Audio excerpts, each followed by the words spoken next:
જય માતાજી ફ્રેન્ડ, જય Shri Krishna. Welcome back to Vaghela's ખાના ખજાના. આજે બનાવીશું ક્રિસ્પી ક્રન્ચી મજેદાર એવા કબાબની રેસીપી. એકદમ ટેસ્ટી અને હેલ્ધી પણ બનશે. તમે બાળકોને લંચ બોક્સમાં પણ આપી શકો છો અને નાસ્તામાં પણ ખાઈ શકો છો. તો તમને જો મારી રેસીપીઓ ગમતી હોય અને તમે હજુ સુધી મારી ચેનલને સબસ્ક્રાઈબ ના કરી હોય તો પ્લીઝ મારી ચેનલને જરૂરથી સબસ્ક્રાઈબ કરી લેજો. લાઈક, કોમેન્ટ, શેર કરવાનું બિલકુલ ના ભૂલતા. તો ચાલો શરૂ કરીએ. તો અહીંયા મેં 3 બટાકાને એકદમ સારી રીતે બોઇલ કરી અને મેશ કરી લીધા છે. તેની સાથે મેં અહીંયા અડધી વાટકી કોબીજને એકદમ ઝીણું સમારીને એડ કર્યું છે. અડધી વાટકી જેટલા વટાણાને બોઇલ કરીને એડ કર્યા છે. તેની જ સાથે ક્રશ કરેલા ગાજર એડ કર્યા છે 1 વાટકી. શિમલા મિર્ચ એકદમ ઝીણા સમારીને એડ કર્યા છે થોડા. લીલા ધાણાને એકદમ સારી રીતે સાફ કરીને ધોઈ ઝીણા કટ કરીને એડ કર્યા છે. લીલા મરચાં અને આદુ લસણની પેસ્ટ એડ કરી છે. અડધી વાટકી જેટલા બ્રેડ ક્રમ્સ એડ કર્યા છે. 1 ચમચી જેટલા રેડ ચીલી ફ્લેક્સ એડ કર્યા છે. મીઠું સ્વાદ પ્રમાણે એડ કરી દઈશું. 1 ચમચી જેટલો ધાણા જીરું પાવડર એડ કરીશું, જેનો ટેસ્ટ ખૂબ જ સરસ આવે છે.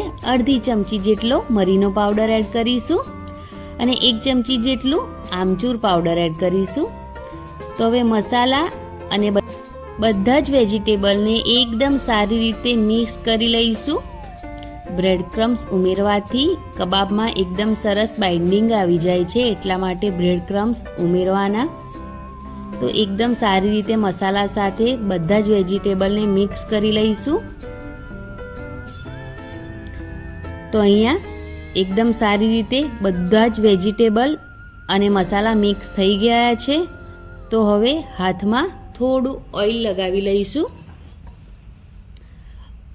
અને હવે કબાબ બનાવી લઈશું. તો થોડું મિક્સર હાથમાં લઈશું. જે પ્રમાણે તમારે કબાબ બનાવવા હોય, જે શેપમાં બનાવવા હોય એ પ્રમાણે હાથની મદદથી એકદમ રાઉન્ડ અહીંયા હું શેપમાં કબાબ બનાવી રહી છું. તમને જે શેપ પસંદ હોય તમે એ પ્રમાણે કબાબ બનાવીને રેડી કરી શકો છો. આરામથી અહીંયા કબાબ બનીને રેડી થઈ જાય છે. તો આ જ રીતથી બાકીના બધા જ કબાબ હું અહીંયા બનાવીને રેડી કરી લઈશ.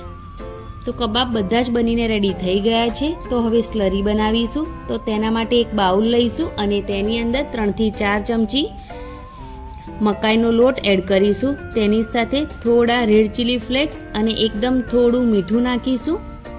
4 થી 5 ચમચી જેટલું પાણી એડ કરી અને સ્લરી રેડી કરી લઈશું. અહીંયા કોર્નફ્લોરની જગ્યાએ તમે ઈંડાનો ઉપયોગ પણ કરી શકો છો. તો એકદમ સ્લરી રેડી થઈ ગઈ છે બનીને. આ જ પ્રમાણે એકદમ મીડિયમ સ્લરી બનાવીને રેડી કરવાની છે. અને બ્રેડ ક્રમ્સ પણ લઈ લેવાના છે, તો એ પણ મેં લઈ લીધા છે.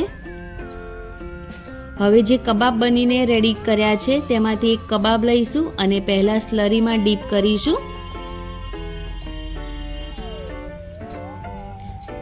અને ડીપ કર્યા પછી બ્રેડ ક્રમ્સમાં એડ કરીશું અને કબાબ પર એકદમ સરસ કોટિંગ કરી લઈશું બ્રેડ ક્રમ્સનું, જેથી જ્યારે આપણે કબાબને ફ્રાય કરીએ તો એકદમ ક્રન્ચી કબાબ બનીને રેડી થાય એટલા માટે. તો આ જ રીતથી બધા જ કબાબ પર એકદમ સરસ કોટિંગ કરી લેવાનું છે બ્રેડ ક્રમ્સનું. તો હળવા હાથે બધા જ કબાબને કોટિંગ કરીને રેડી કરી લેવાના છે. તો અહીંયા મેં બધા જ કબાબને કોટિંગ કરીને રેડી કરી લીધા છે અને કબાબ રેડી થઈ ગયા છે.